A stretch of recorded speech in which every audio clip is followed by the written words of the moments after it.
et sa royauté fixe son mouvement établi.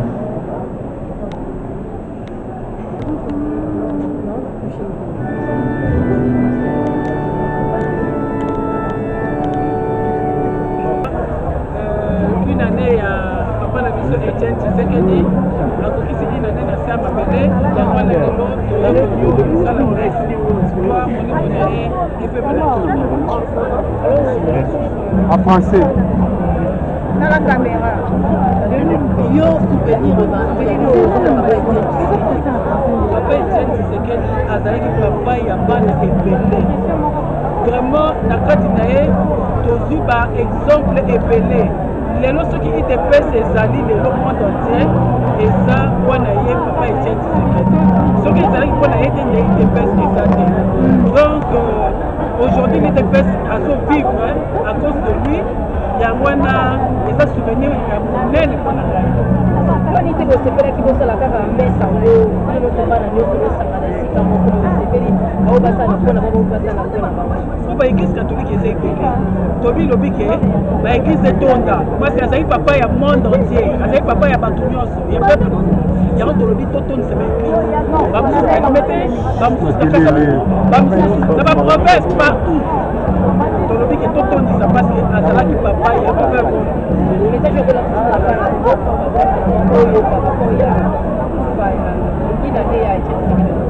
Oui, nakosenga na bana mboka nyonso tolanda exemple ya papa. Papa na biso azalaki papa ya bolingo makasi. Papa na biso ayebaki kosangisa. Papa na biso ayebaki bomoko. Peuple congolais tolanda exemple na ye tozala bomoko. Ye alingaki réconciliation. En tout cas tolanda makanisi ye alingaki. Tolanda exemple na ye. Tolanda bolingo azalaki nango. Eloko kala kosenga na peuple congolais. C'est un jour où nous remémorons toutes les bonnes choses qu'il a faites pour la RDC, pour tous les Congolais. Donc, souvenir gardez-vous pour ces temps d'Etienne Tshisekedi. C'est lui le père de la démocratie. C'est grâce à lui qu'on peut parler de démocratie. Alors, s'il faut lancer un message par rapport à sa mémoire. Par rapport à sa mémoire, je demanderais aux Congolais de se ranger derrière le Premier ministre Bruno Tshibala parce que c'est son fils politique et aussi il a les mêmes idéaux et la même vision que le nouveau président. Donc nous devons nous ranger derrière lui pour aller aux élections et avoir choisir notre candidat et voilà. Est-ce qu'on peut affirmer aujourd'hui que Etienne Tshisekedi a laissé un vide Moi je ne dirais pas ça, parce que la présence de Bruno Tshibala prouve à suffisance qu'il n'a pas laissé un vide, qu'il a préparé quelqu'un pour le jour où il partira. Donc on ne se sent pas seul, il est là.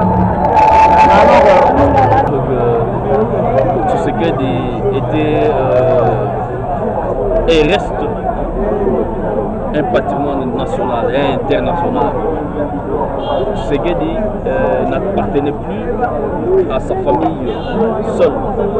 Tshisekedi était devenu une personnalité internationale, nationale et internationale. Et vous voyez que à son premier anniversaire de sa mort, l'impression qui se dégage, c'est comme si Tshisekedi est toujours vivant parmi nous. Je crois que c'est le mérite de cet homme, mérite de ces héros nationaux. Je crois que c'est une grande leçon pour le monde politique, le monde aussi social, de voir comment on doit faire sa vie, on doit mener son combat politique. Tshisekedi a mené un combat digne, un combat axé sur la non-violence. Je crois que les résultats aujourd'hui, tout le monde peut observer la journée d'aujourd'hui et observer même ce qui est dit à travers les médias locaux comme les médias internationaux. Je crois que c'est vraiment une leçon de mémoire que les Congolais devraient quand même capitaliser pour ceux qui sont en politique, pour ceux-là qui aspirent faire la politique de notre pays, prendre pour exemple un exemple émerveillé de Etienne Tshisekedi, de ce qu'il a été, de ce qu'il a fait pour notre pays. Aujourd'hui, vraiment, le pays est digne de célébrer, de commémorer avec beaucoup d'honneur, beaucoup de fierté, le premier anniversaire de la disparition de notre héros national, Etienne Tshisekedi Wamulumba. Plusieurs messes se sont organisées aussi au Congo, même à l'extérieur du pays. Cela prouve l'insuffisance sacralière de M. Tshisekedi. Exactement ce que j'ai dit à travers vos collègues. C'est ça en fait la preuve que Tshisekedi n'était plus ce que les gens pensaient. Tshisekedi ne s'appartenait plus, n'était plus dans une sphère donnée. Il était un homme qui était un homme des Congolais. Les Congolais l'avaient adulé, les Congolais l'avaient réellement aimé. Et voilà la preuve. Vous voyez la mobilisation, c'est vraiment tout le monde qui a quitté sa maison, qui est venu pour communier avec l'ensemble de notre peuple, l'ensemble de la communauté nationale et internationale, pour rendre vraiment un honneur, rendre des hommages le plus vibrant en fait, à cette icône que le pays a connue. Dans son discours lors de son élection, ne traite pas la réconciliation, on ne traite pas non plus l'unité ou l'unification. On lance un processus, c'est-à-dire c'est une démarche qui a été amorcée depuis la fin des travaux. Parce que nous avions considéré que ceux qui sont venus, c'était d'abord la majorité du parti représenté au sein du Congrès. Nous avions pris des résolutions de l'une des grandes résolutions. Il fallait tout coutana. Nous sommes sur IDPS. Bateau y a format. Bateau y a format. Il fallait tout coutana pour tout ça les hommes miss tout ça là. On a kokanisa ye. Alors Azali président Nabiso, Azali papa Nabiso, net ngai Azam moninga na ngai. Non seulement sa chef na ngai Azali pe juste moninga na parce qu'avec lui je parlais tout. Je parlais tout et tu vas sur la vie qui tombe makasi. Naza na pasi mingi na motema lokola lelo tozo kanisa ye. Alors pona makambo etali ko kunda ye. Oze bisabino boye. Ezali na moment moko gouvernement oyo ezalaki wana elobaki ke bapesa place na cimetière ya Gombe. Famille biologique eboyaki. Famille politique eboyi. Tu makambo so ne ko kende ke to ko masiko na kozo place na nsele o place na pesi. Totika kosala da ebembe ya président Tshisekedi lokola oyo babengi na lopoto fond de commerce. Président Nabiso aza mutu munene. Soki lelo kunamite il y a une part de responsabilité pe lisu côté na biso. Photo ye bango. Pona nini gouvernement apesa ki place. Fallait tozo place à tout monde président. Alors lelo problème ya ba partenaire crédible oyo ba ko engager lisu masolo na gouvernement. To ba nini ya kokunda président. Mais quand le gouvernement est beau, il y avait un problème, parce que le calcul n'a pas mais si comment le calcul on est échoué. Mais ce qui est important, tout ça est nini, Toyo Kana, le président Nabiso Awa, na Kinshasa. Donc, le bien-être de notre peuple. Nous allons demander à Dieu de nous donner la sagesse nécessaire pour supporter ce que personne ne peut supporter. C'est par là. Et nous allons faire un bon chemin vers les acquis qu'Etienne Tshisekedi nous a légués, dont notamment ce que je viens de vous citer ici. Mes chers compatriotes, vous savez, ce qui est plus important dans la vie, c'est amener le peuple vers les objectifs escomptés. La paix, la démocratie, les élections et aussi notre dignité nationale. Vous savez, nous sommes une grande nation. Nous sommes aussi un grand peuple. C'est le moment pour nous de témoigner au monde que les grands hommes sur la terre africaine, pour la plupart, sont sortis de notre pays.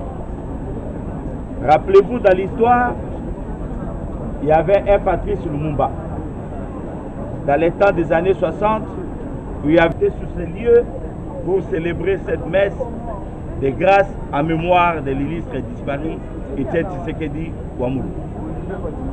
Mais rappelez-vous aussi de l'ensemble de notre peuple. Comme on dit, il n'y a pas de foi sans œuvre. Et toute foi sans œuvre est une foi morte. Et je crois que L'abbé qui a célébré la messe vient de nous donner une grande prédication que vous savez, tout chrétien doit suivre les chemins de Jésus. Et quand on parle d'Étienne Tshisekedi, aujourd'hui ça ne doit pas être comme un fonds du commerce. Mais nous devons traduire cet enseignement à travers les actes. Et c'est comme ça que vous voyez que l'homme qui est en face de vous, depuis qu'il a pris la responsabilité de succéder à la tête de ce grand homme, il a pris dans l'esprit, dans l'attitude et dans les manières de conduire les affaires de l'État. C'est là, chers amis, que j'essaie de traduire mes ennemis à mes alliés, mes adversaires à mes... Soki lelo tozani sika oyo, c'est parce que moko na kati ya bana Congo asalaki maso lelo pour ta marqué na histoire ya mboka na biso ke ye ndazalaki papa ya démocratie na mabele na biso, ye ndazalaki papa ya kimia, parce que Etienne Tshisekedi alobaka que lite na biso ekozala toujours ya minduki te, ya koboma mutu te, ya kosala mutu mabe te. Na symbole wana nde boyebi komba na biso pembeni ya mbuta mutu wana. Etienne Tshisekedi alekisaki vi na ye mobimba mpo na ekolo Congo ti mokolo ya suka oyo bino oyo bomonaki ntango ye asalaki mitingi na ye atikilaki biso ba recommandation ya liboso bosala maso po te soki likambo ezali il faut boloma na atre bino bato ya opposition na bato oyo baza na pouvoir. Ya mibale alobaki ete il faut tokumba ekolo Congo na kimia maso po te tomema peuple na biso na bi-élection, tomema peuple na biso na bokimia nyonso, topesa oyo ekoki na peuple na biso po alia po dignité na biso ezonga. Na bakati ya ba recommandation wana oyo ayebisaki biso ki faut tolakisa na mokili ke ba oyo bazali na opposition na ba oyo bazande ni bonga ya bokonzi, il faut tozala ensemble po te tolakisa Congo, totombola Congo, to répondre na ba besoin ya peuple na biso. Na kati wana nde biso tango ya kufi toyaki lilongo na baninga baso oyo bamonaki il faut ezala moko na kati na bango oyo aza ko répondre na ba critère na ye. Yango nde bayaki kotia ngai nisika wana na place oyo tozali lelo. Chers compatriotes, ezala mutu afingi na kokoka ko répondre te, ezala batongi na koki kosala eloko moko te, parce que Etienne Tshisekedi azalaki na attitude wana. Lelo il faut na lataye na esprit, il faut na lataye na ba attitude, il faut na lataye na attitude ya Congo, na bolingo ya Congo, na ba démarche nyonso oyo esengeli ke peuple na biso bakende na dignité. Yango nde boza komona lelo ezala mutu akofinga ndenge nini objectif na biso eza ya kokonte ba nombre bafingi biso te, ba objectif na biso eza ya komema peuple na kimia nyonso po te tokende na élection, tozala bomoko na kati na biso po te peuple na biso dignité na bango emonana. Président Lenga, Congo a Tshisekedi de la alors, yo étant que président n'a pas de presse, ni concrètement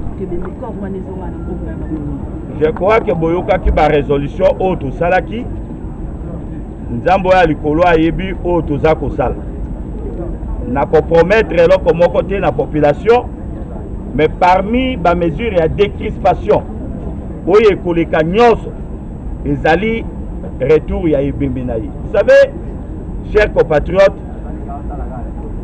ezala président de la République,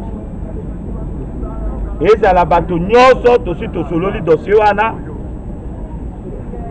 et awa eza isika ya koyebisa bino détail te, parce que population baza na besoin ya détail ya makambo wana te, et que volonté ezali oyo population balingi bamona leader na bango, bamona mwana mboka, bamona oyo akotisa démocratie na mabele na biso, azonga pote totia ye na se ya mabele. Boyebi, chers compatriotes, nga naza mutu nasalaka démagogie te. Je crois que lelo, chacun de nous a s'interpellé na conscience na ye, parce que ça fait quand même plus de 8 mois toza na kati ya pouvoir et que Bembe Etienne eza toujours libanda. Nga moko naza moko ya batu. Oyo conscience na ngai ezo permettre ngai nala la pongi ya mutu nyoso te.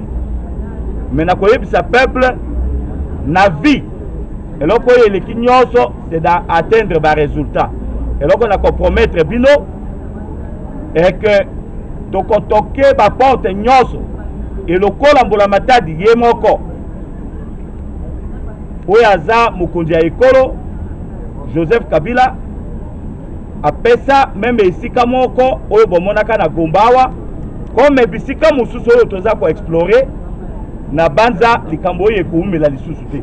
Ngai moko pe ndenge bayebisaki bino naza kokende pe na poto. Boyebi que ça fait autant d'années. Maintenant ça fait 12 mois. Moi si na ye aza toujours kofanda na ase. C'est beaucoup parce qu'à 12 mois c'est toute une vie. Et que maman wana aza na 80 ans lelo du fait que na nous batie mobali na ye na ase te aza kofanda kaka na ase eza kosala pasi. Au-delà de tout toza batu. Engai naza moko ya bana oyo nazalaki na kati ya libota wana et je crois que Congolais nyonso azali témoin histoire beaucoup sentir douleur na ngai.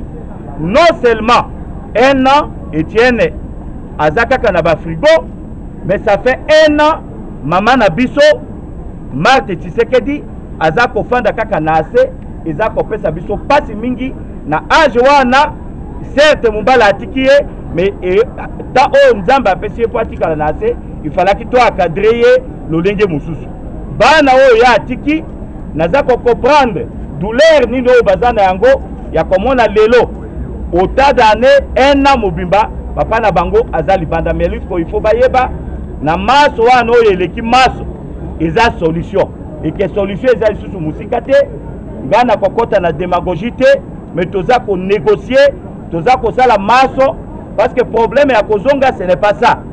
Problème il faut te besika nini oyo tokotia ye pote mokili mobimba bamona lukumu